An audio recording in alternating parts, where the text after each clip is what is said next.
വിശുദ്ധ തൃത്വത്തിന് താമസിക്കത്തക്ക രീതിയിൽ നമ്മളെ ഒരുക്കിയെടുക്കുന്ന, ശുദ്ധീകരിക്കുന്ന പരിശുദ്ധാത്മാവിന്റെ ആ ഒരു പ്രവൃത്തി. അപ്പോഴാണ് യേശു ഭൂമിയിൽ എന്ത് പ്രവൃത്തി ചെയ്തോ അതും അതിനപ്പുറത്തുള്ളത് ചെയ്യാനായിട്ട് നമ്മളെ തന്നെ ഈൽഡ് ചെയ്യുന്നത്, ഏൽപ്പിച്ചു കൊടുക്കുന്നത്. അപ്പോൾ നമ്മിലൂടെ എന്ത് ചെയ്യും? ദൈവം അവന്റെ പ്രവൃത്തി ചെയ്യുന്നത് നമുക്ക് കാണാനായിട്ട് കഴിയും. അതിനുവേണ്ടി നമ്മൾ പ്രാർത്ഥിക്കണം. We need to pray for the Holy Spirit. ആത്മാവിന് വേണ്ടിയുള്ള പ്രാർത്ഥന, പരിശുദ്ധാത്മാവിന് വേണ്ടിയുള്ള പ്രാർത്ഥന അതുകൊണ്ടാണ് അത്യന്താപേക്ഷിതമായി തീരുന്നത്. ഓക്കെ, നമ്മൾ എന്തിനു വേണ്ടിയൊക്കെ പ്രാർത്ഥിക്കണം എന്നുള്ളതിനെ കുറിച്ച് പഠിച്ചുകൊണ്ടിരിക്കുകയാണ്. ഇതിനിടയ്ക്ക് ഈ പരിശുദ്ധാത്മാവിന് വേണ്ടി പ്രാർത്ഥിക്കണം എന്നുള്ളത് വീണ്ടും നമുക്ക് many things it is following. അതിനോട് ചേർന്ന് ഞാൻ ഉള്ളത് കൊണ്ട് പറയാണ്. വാസ്തവത്തിൽ ഇത് പിന്നീട് പറയേണ്ട ഒരു സബ്ജക്റ്റ് ആണെങ്കിലും ഞാൻ പറഞ്ഞല്ലോ, എന്തിനു വേണ്ടി പ്രാർത്ഥിക്കണമെന്ന് പറയുന്നതിന്റെ കൂട്ടത്തിൽ പറയാണ്. We need to pray in the Holy Spirit. We need to pray for the Holy Spirit and we need to pray in the Holy Spirit. പരിശുദ്ധാത്മാവിൽ നമ്മൾ പ്രാർത്ഥിക്കണം. പരിശുദ്ധാത്മാവിന് വേണ്ടി പ്രാർത്ഥിക്കുന്നതും ആത്മാവിൽ പ്രാർത്ഥിക്കുന്നതും രണ്ട് കാര്യങ്ങളാണ് എന്നുള്ളത് നമ്മൾ മറന്നു പോകരുത്. എഫേസ്യ ലേഖനം 6-ാം അധ്യായം 18-ാം വാക്യം, യൂദായുടെ ലേഖനം 20-ാമത്തെ വാക്യം. ആത്മാവിൽ പ്രാർത്ഥിക്കുക എന്നുള്ളത് ഒത്തിരി സ്ഥലങ്ങളിൽ പൗലോസ് പറയുന്നു, ഞാൻ ബുദ്ധി കൊണ്ടും പ്രാർത്ഥിക്കും, ആത്മാവ് കൊണ്ടും പ്രാർത്ഥിക്കും. ആത്മാവിൽ പ്രാർത്ഥിക്കുക എന്ന് പറയുന്നത് ഒത്തിരി സ്ഥലങ്ങളിൽ പറയുന്നുണ്ട്. എന്നാൽ എന്തുകൊണ്ട് നാം ആത്മാവിൽ പ്രാർത്ഥിക്കണം? ഞാൻ പറഞ്ഞല്ലോ, വേദപുസ്തകത്തിലെ ഏത് ഭാഗം നമ്മൾ പഠിച്ചാലും ഏത് ഭാഗമായിട്ട് ലിങ്ക് ചെയ്യാനായിട്ട് പറ്റും. നിങ്ങൾക്കത് മനസ്സിലായി വരുന്നുണ്ടെന്ന് ഞാൻ ചിന്തിക്കുന്നു. എവിടെയും എന്തുകൊണ്ട് ഒരു ലിങ്ക് ഉണ്ട്. ബിക്കോസ് ഇറ്റ് ഇസ്, ഞാനൊരു കത്ത് എഴുതി കഴിഞ്ഞാൽ, ഇപ്പം ഞാനിപ്പം ആർക്കെങ്കിലും, ഒന്നുകിൽ എൻ്റെ ഭാര്യയ്ക്കോ അല്ലെങ്കിൽ ജെസിക്കോ, അല്ലെങ്കിൽ ഞാനിപ്പോൾ സപ്പോസ് ഇന്നൊക്കെയാണല്ലോ ടെലിഫോൺ കോൾസും മറ്റുള്ളത്, സപ്പോസ് ഞാൻ മാത്യുവിനോ അല്ലെങ്കിൽ വേറൊരാൾക്കോ ദൂരെ നിന്നൊരു കത്ത് എഴുതുകയാണെങ്കിൽ ആ കത്തിന്റെ ഏത് ഭാഗം അങ്ങോട്ടും ഇങ്ങോട്ടും ലിങ്ക് ചെയ്യാൻ പറ്റുമോ? ഇല്ലേ? പറയുന്നത് ഡിഫറെന്റ് ആയിട്ടുള്ള സബ്ജക്ട്സ് ആണെങ്കിലും അവിടെയെല്ലാം എൻ്റെ ഹൃദയം കിടപ്പുണ്ട്. എന്നതുപോലെ നമ്മൾ ഈ വേദപുസ്തകത്തിലെ ഏത് ഭാഗം പഠിച്ചാലും ദൈവത്തിന്റെ ഹൃദയം അവിടെ കിടക്കുന്നത് കൊണ്ട് എവിടെ ടച്ച് ചെയ്താലും ഇതെല്ലാം ലിങ്ക്ഡ് ആയിട്ട് നമ്മൾ കിടക്കുന്നത്. അപ്പം അതുകൊണ്ടാണ് സിസ്റ്റമാറ്റിക് ആയിട്ട് ഒന്ന് പഠിച്ചിങ്ങനെ പോകുന്നതിനേക്കാൾ ഞാനിപ്പം എടുത്തിരിക്കുന്ന ഒരു ഫോർമാറ്റ് എന്ന് പറയുന്നത് വി ജസ്റ്റ് എന്താണ് പഠിച്ചു വരുന്നത് പഠിച്ചങ്ങ് പോകാന്നുള്ളേ ഉള്ളൂ. സോ ഇതിന്റെ ലിങ്ക് ഒത്തിരി സ്ഥലങ്ങളിൽ കിടപ്പുണ്ട്. അത് നിങ്ങൾ തനിയെ ഇരിക്കുമ്പോൾ കൂടുതൽ നമുക്ക് മനസ്സിലാക്കാനായിട്ട് പറ്റും. ഇവിടെ ആത്മാവിൽ പ്രാർത്ഥിക്കേണ്ടതിന്റെ, അല്ലെങ്കിൽ why we need to pray in the Holy Spirit, അതിന്റെ ഒരു പ്രധാനപ്പെട്ട കാര്യം എന്ന് വെച്ച് കഴിഞ്ഞാൽ ആത്മതലത്തിലാണ് കാര്യങ്ങളെല്ലാം നടക്കുന്നത്. ബുദ്ധിയുടെ തലത്തിലല്ല കാര്യങ്ങൾ നടക്കുന്നത്, ഭൗതിക തലത്തിലുമല്ല നടക്കുന്നത്, ആത്മതലത്തിലാണ് കാര്യങ്ങളുടെ കാതലായ കാര്യങ്ങൾ നടക്കുന്നത്. എല്ലാത്തിന്റെയും ഭൗതിക തലത്തിൽ നടക്കുന്ന, അതായത് ദൃശ്യ ലോകത്തിൽ നടക്കുന്ന കാര്യങ്ങൾ അദൃശ്യ യാഥാർത്ഥ്യങ്ങളുടെ ഒരു പ്രതിഫലനം മാത്രമാണ്. ക്രിസ്ത്യാനിത്വത്തിന്റെ ഏറ്റവും വലിയ പ്രത്യേകത ഏതാണ്? ക്രിസ്ത്യാനിത്വം ദൃശ്യലോകത്തിന്റെയും അദൃശ്യ ലോകത്തിന്റെ ഒരു മിക്സ്ചറാണ്. ശരിക്കും ആത്മീയ യാഥാർത്ഥ്യങ്ങൾ എവിടെയാണ് നടക്കുന്നത്? അദൃശ്യ ലോകത്തിലാണ്. ആ അദൃശ്യ ലോകത്തെ പ്രവേശിക്കാത്തവന് ഒന്നും മനസ്സിലാക്കാൻ പറ്റത്തില്ല, എന്തോ നടക്കുന്നതെന്ന് പോലും അറിയത്തില്ല. ആ ഹെവൻലി റെൽത്തിലേക്ക് നമുക്ക് കയറാനുള്ള ഒരു വാതിലാണ് വാസ്തവത്തിൽ ആത്മാവിലുള്ള പ്രാർത്ഥന എന്ന് പറയുന്നത്. ദൈവത്തിന്റെ ലോകത്തിലേക്ക് 115-ാം സങ്കീർത്തനം നമ്മൾ വായിക്കുമ്പോൾ അതിന്റെ 16-ാമത്തെ വാക്യത്തില്, സ്വർഗം യഹോവയുടെ സ്വർഗം ആകുന്നു, ഭൂമി അവൻ മനുഷ്യന് കൊടുത്തിരിക്കുന്നു. അഥവാ സ്ഥലം എന്നുള്ള അർത്ഥത്തിലല്ല അവിടെ പറയുന്നത്. Earthly realm and heavenly realm. ആ ഹെവൻലി റെൽം അവിടെ ആരാ പ്രവർത്തിക്കുന്നത്? It is God. ഭൂമിയിലെ റെൽം ആരാ പ്രവർത്തിക്കുന്നത്? It is God. But problem എന്ന് വെച്ച് കഴിഞ്ഞാല് നമ്മൾ പലപ്പോഴും കാണുന്നത് എന്ത് മാത്രമാണ്?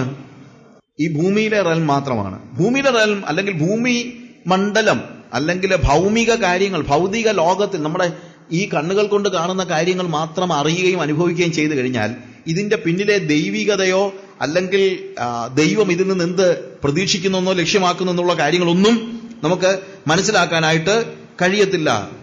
സോ ഇവിടെ ദൈവം സ്വർഗത്തില്, അല്ലെങ്കിൽ ദൈവം ഹെവൻ എന്ന് വെച്ച് കഴിഞ്ഞാൽ ഇതിനെ ഡിഫറൻഷിയേറ്റ് ചെയ്യുന്നത്, don't think that God is sitting somewhere in the skies and we R staying here, അങ്ങനല്ല ഇതിന്റെ അർത്ഥം. ദൈവം അങ്ങ് ദൂരെ സ്വർഗത്തിൽ കണ്ടിരിക്കുകയാണ് നമ്മളിവിടെ എന്നുള്ള അർത്ഥത്തിലല്ല. ദൈവത്തിന്റെ ഒരു ലോകമുണ്ട്, മനുഷ്യന്റെ ലോകവും അങ്ങനെ കണക്കാക്കിയാൽ മതി. ദൈവത്തിന്റെ ലോകവും മനുഷ്യന്റെ ലോകവും. അപ്പൊ ദൈവം ഉദ്ദേശിക്കുന്നത് ദൈവത്തിന്റെ ലോകം ഈ ഭൂമിയുടെ ലോകത്തിലേക്ക് ഇറക്കിക്കൊണ്ടുവരണമെന്നാണ്. അതുകൊണ്ടാണ് നമ്മൾ ശരിക്കും കർത്താവിന്റെ പ്രാർത്ഥനയിലെ പ്രധാനപ്പെട്ട വാക്കെന്നറിയാമോ? മത്തായി 6-ാം അധ്യായം 10-ാം വാക്യത്തിൽ എന്താ?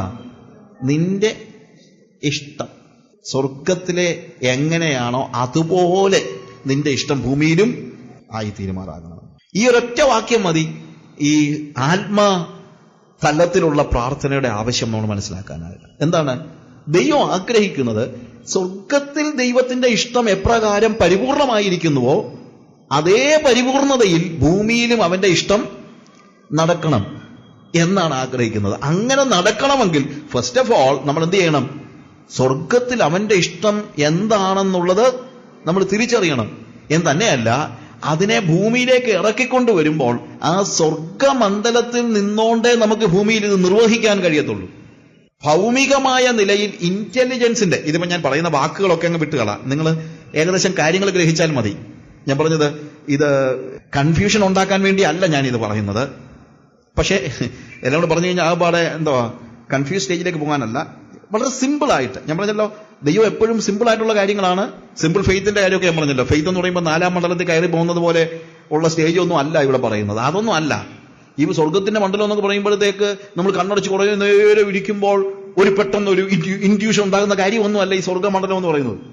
ഇത് പറയുമ്പോൾ ഉള്ള പ്രോബ്ലം എന്താണെന്ന് വെച്ച് കഴിഞ്ഞാൽ, ഇങ്ങനെ ഒരു ഇൻഡ്യൂഷൻ എന്നുള്ളതൊക്കെ കുഴപ്പമില്ല. പക്ഷേ നമ്മൾ ഉദ്ദേശിക്കുന്നത് പോലെ ഒരു അഗാധമായ ഒരു ജ്ഞാനമോ അല്ലെങ്കിൽ നിഗൂഢമായ ഒരു ജ്ഞാനമൊന്നുമല്ല ഞാൻ പറയുന്നത്. ഇത് ദൈവം മനുഷ്യർക്ക് വേണ്ടി കൊടുത്തിരിക്കുന്ന കാര്യമാണ്. ദൈവം സ്വർഗത്തിൽ ഇരുന്ന് അല്ലെങ്കിൽ ദൈവത്തിന്റെ മണ്ഡലത്തിൽ എനിക്ക് വേണ്ടി ദൈവം ഒരുക്കിയിരിക്കുന്നത് എന്താണെന്ന് അറിഞ്ഞാൽ അതും കൊണ്ട് ഞാൻ ഈ ഭൂമിയിലോട്ടൊന്ന് വരണം. അതിനാണ് ഞാൻ എന്ത് ചെയ്യുന്നത്? ആത്മാവിന്റെ ലോകത്തിലേക്ക് പ്രവേശിച്ച് പ്രാർത്ഥിക്കേണ്ടതിന്റെ ആവശ്യകത. അത്രേ ഉള്ളൂ. വളരെ സിമ്പിൾ. എന്താണ്? ഹെവൻലി റേത്തില്, സ്വർഗീയ മണ്ഡലത്തിൽ ദൈവം എനിക്ക് വേണ്ടി ഒരുക്കിയിരിക്കുന്നത് എന്ന് വെച്ച് കഴിഞ്ഞാൽ സ്വർഗത്തിൽ ചെല്ലുമ്പോഴല്ല. ഇത് പിന്നെ എക്സ്പ്ലെയിൻ ചെയ്യുന്നതിന്റെ കാര്യം എന്നാന്ന് ചോദിച്ചു കഴിഞ്ഞാൽ, നമ്മൾ ഈ വാക്കുകളെല്ലാം വല്ലാതെ ഉപയോഗിച്ച് നമ്മുടെ മനസ്സിൽ ഇതിന്റെ അർത്ഥമെല്ലാം വേറെ ആയി കിടക്കുകയാണ്. ആത്മമണ്ഡലം എന്ന് പറഞ്ഞാൽ ഉടനെ തന്നെ ആത്മാക്കൾ ഒഴി നടക്കുന്ന മണ്ഡലമാണ് നമ്മളെ ചിന്ത. അതൊന്നും അല്ല ഈ പറയുന്നേ. ഞാൻ പറഞ്ഞത് അന്നേരം ആത്മമണ്ഡലം ഈ പേടിപ്പിക്കാൻ വേണ്ടി ഓരോരുത്തരും ഒന്ന് പറയുകയും ജീവിക്കുന്നത് കുറച്ച് വാക്കുകൾ. ആത്മമണ്ഡലത്തിൽ ഇങ്ങനെ വ്യാപരിക്കുകയാണ്, നമ്മളിങ്ങനെ ഒഴി നടക്കുകയാണ്. അങ്ങനൊന്നും ആരും ഒഴി നടക്കത്തൊന്നുമില്ല. ചുമ്മാ ഈ ക്രൂസൈഡുകാർ പറയുന്ന വാക്കുകളെല്ലാം കൂടെ കേട്ട് നിങ്ങൾ വെരുണ്ടു പോകരുത്. ഇതെന്തിനു വേണ്ടിയാണ്? ഇത് വളരെ സിമ്പിൾ കാര്യമാണ്. ആത്മമണ്ഡലം എന്ന് പറഞ്ഞു കഴിഞ്ഞാൽ ദൈവത്തിന്റെ ആത്മാവിന് നമ്മളെ പഠിപ്പിക്കാനുള്ള കാര്യങ്ങൾ എന്താണോ അത് തിരിച്ചറിയുന്ന മണ്ഡലമാണ് ആത്മമണ്ഡലം. അല്ലാതെ യോഗയിലിരിക്കുന്നത് പോലെ കൈ ഇങ്ങനെ വെച്ചുകൊണ്ടിരിക്കുമ്പോഴത്തേക്ക് പെട്ടെന്ന് ഒരു ഞെട്ടലുണ്ടായിട്ട് മുകളിലോട്ട് കയറി പോകുന്നൊന്നും അല്ല.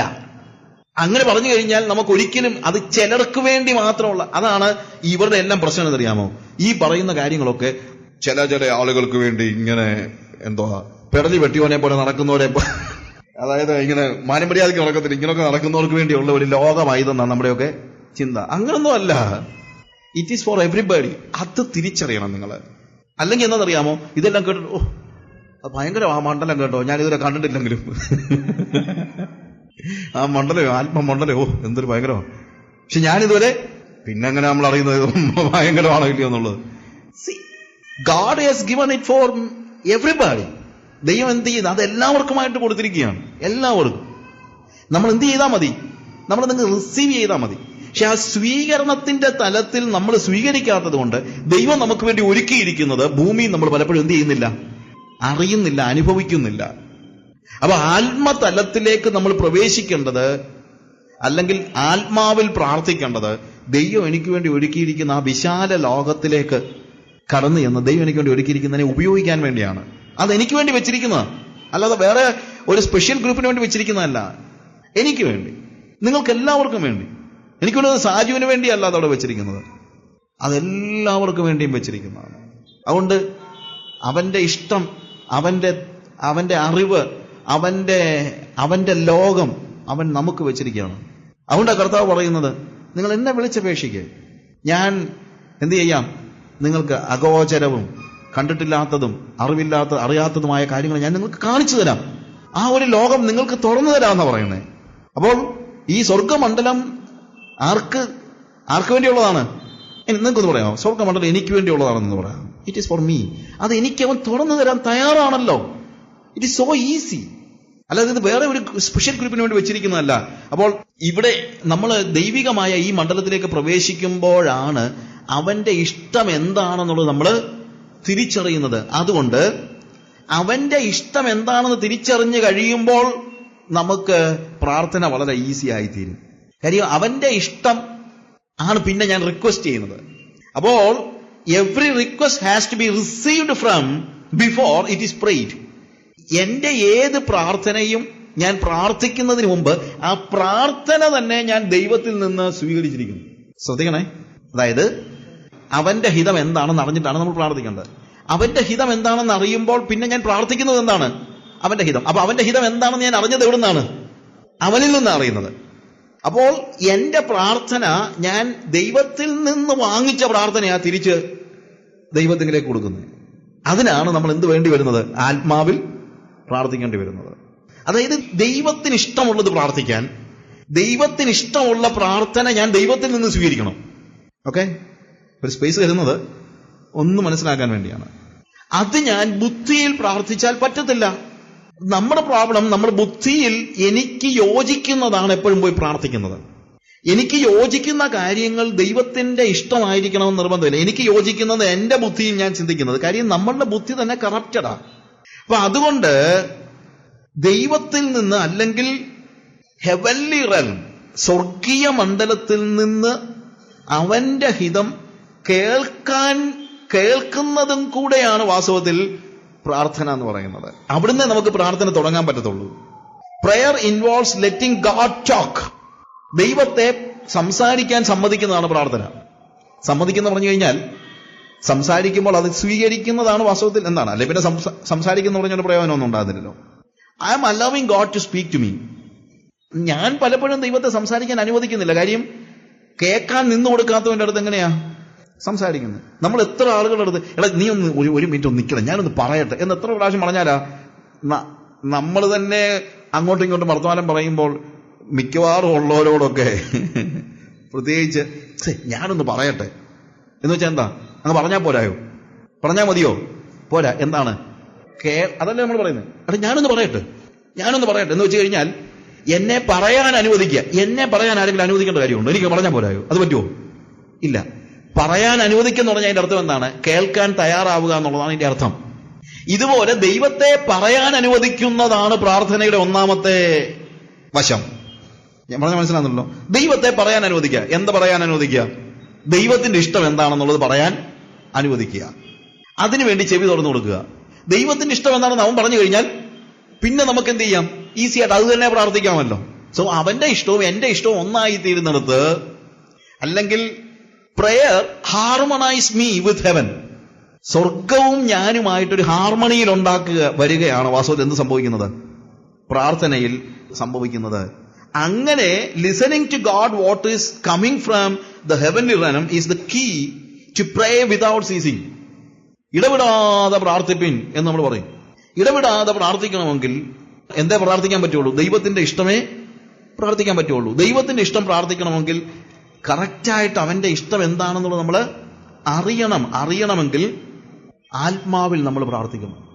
ആത്മാവിൽ പ്രാർത്ഥിക്കുമ്പോൾ ദൈവം അവന്റെ ഇഷ്ടം നമുക്ക് വെളിപ്പെടുത്തി തരും. പിന്നെ നമുക്ക് എന്ത് ചെയ്യാൻ പറ്റും? In spirit we have entered into that room. ഇന്ന് രാത്രി ഞാൻ ആഫ്രിക്കയ്ക്ക് പോയാ, മറ്റന്നാളിൽ ഞാൻ അവിടെ ചെല്ലും. മറ്റന്നാളെ ചെല്ലത്തുള്ളൂ. മറ്റന്നാൾ ഞാൻ അവിടെ ചെല്ലുമ്പോൾ തൊട്ട് ഞാൻ വേറൊരു ലോകത്തിലാണ്. ഈ വേറൊരു ലോകത്തിലേക്ക് ചെന്ന് കഴിയുമ്പോഴത്തേക്ക് ഉണ്ടാകുന്ന പ്രോബ്ലം എന്ന് ചോദിച്ചു കഴിഞ്ഞാൽ അവന്റെ ലാംഗ്വേജ് വേറെയാണ്. എൻറ്റയർലി ഡിഫറെന്റ് ഒരു ലാംഗ്വേജാണ്. ഇപ്പം ഞാൻ ചെല്ലുമ്പോൾ പ്രശ്നം, ഞാൻ ആ മണ്ഡലത്തിലേക്ക് പ്രവേശിച്ചിട്ടില്ല. ഏത്? അവന്റെ ഭാഷയുടെ ലോകത്തിലേക്ക് പ്രവേശിച്ചിട്ടില്ല. അതുകൊണ്ട് എന്താ സംഭവിക്കുന്നത്? അതുകൊണ്ട് എനിക്ക് എപ്പോഴും ഒരാളോട് സംസാരിക്കണമെങ്കിൽ ഒരു ഇന്റർപ്രറ്ററെ ആവശ്യമുണ്ട്. അപ്പൊ അവനോട് തുടർമാനമായിട്ട് സംസാരിച്ചുകൊണ്ടിരിക്കാൻ എനിക്ക് പറ്റത്തില്ല. കാര്യം ഞാൻ അവന്റെ ലോകത്തിൽ അല്ല. പക്ഷേ ഞാൻ അവന്റെ ഷുവാബോ എന്ന് പറയുന്ന ഭാഷ പഠിച്ചു കഴിഞ്ഞാൽ എനിക്ക് ഇടവിടാതെ സംസാരിക്കാൻ പറ്റും. ഇപ്പൊ ഇടവിട്ട് സംസാരിക്കാൻ പറ്റുള്ളൂ. ഗ്രഹിക്കാൻ കഴിയുന്നുണ്ടല്ലോ? ഓക്കെ. എന്നതുപോലെ ആത്മാവിന്റെ ഭാഷയിലേക്ക് നമ്മൾ കയറി കഴിയുമ്പോൾ പിന്നെ എന്ത് ചെയ്യാൻ പറ്റും? ഇടവിടാതെ പ്രാർത്ഥിക്കാൻ പറ്റും. പ്രേ വിതൗട്ട് സീസിങ്. നമുക്ക് പലപ്പോഴും പ്രാർത്ഥിക്കാൻ പറ്റാതെ വരുന്നതിന്റെ കാര്യം നമ്മൾ ആത്മാവിന്റെ ഭാഷയിലേക്ക്, ലോകത്തിലേക്ക് പ്രവേശിച്ചിട്ടില്ല. നമ്മൾ ആത്മാവിലല്ല പ്രാർത്ഥിക്കുന്നത്, നമ്മുടെ ബുദ്ധി കൊണ്ടാണ്. അപ്പൊ പിന്നെ നമുക്ക് ചിന്തിക്കാൻ സമയം വേണം, നമുക്ക് ആലോചിക്കാൻ സമയം വേണം, നമ്മൾ ആലോചിച്ചിട്ട് അത് ശരിയാണോ എന്നറിയാൻ റെഫർ ചെയ്യാൻ സമയം വേണം. ഒടുവിൽ പിന്നെ നമുക്ക് പ്രാർത്ഥിക്കാൻ വരുമ്പോഴത്തേക്ക് ഇതിലെല്ലാം കൂടെ സ്പെൻഡ് ചെയ്ത സമയത്തിന്റെ 10% പോലും നമുക്ക് എന്ത് ചെയ്യാൻ പറ്റുന്നില്ല? പ്രാർത്ഥിക്കാൻ പറ്റുന്നില്ല. But when you have entered into the spirit realm, you can pray without ceasing, because God understands what you pray and you understand what God says.